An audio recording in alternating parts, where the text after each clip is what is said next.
வணக்கம் நண்பா. நிகழ்ச்சி மூலமாக உங்களை சந்திப்பதில் பெரும் மகிழ்ச்சியாக இருக்கிறேன். வாழ்க்கையில் வெற்றி பயன் நோக்கி பயன் சந்திக்கிறீர்கள். இந்த பயன்கள் நிச்சயமாக வெற்றி பெற என் அன்பின் வாழ்த்துக்கள். நீங்க நல்லா இருப்பீங்க.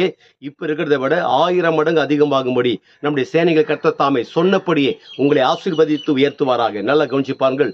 இந்த உலகத்தில் உங்களால் அழகான ஒரு ஆணாக, அழகான ஒரு பெண்ணாக தேவன் இந்த உலகத்தில் படைத்து இருக்கிறார்.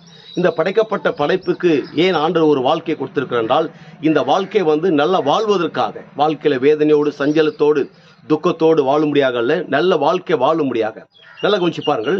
இந்த பூமியில நல்ல வாழ்க்கை வாழ்வதற்கு முக்கியமான நிலை என்னென்றால், எந்த கடவுள் நம்மை படைத்தாரோ அந்த கடவுளை சார்ந்து வாழ்றது, அவர் மேல நம்பிக்கையாக உறுதியாக இருப்பதுதான். இரண்டாவதாக, அப்படிப்பட்ட ஒரு நம்பிக்கையான உறுதியான வாழ்க்கை இந்த பூமியில வாரும் பொழுது எத்தனை ஏற்ற தாழ்வுகள் உண்டாகும் பாருங்க. இந்த ஏற்ற தாழ்வு என்றால் 2 காரியங்கள். ஒன்று, உங்களை டிஸ்டர்பன்ஸ் பண்ண முடியாத, உங்களை தொந்தரவுப்படுத்த முடியாத, உங்களை இழிவுபடுத்தி பேச முடியாத கொடுமையான வார்த்தைகள் உங்களை கடந்து வரும்போது இந்த 2 காதையும் அடைத்துக் கொள்ளுங்கள். இந்த 2 காதையும் அடைத்துக் கொண்டால்தான் நீங்கள் பேசுவது சரியான வார்த்தை பேசுவீங்க. அப்படி இல்லை என்றால், காது திறந்து விட்டது என்றால் வாய் திறக்கப்படும்.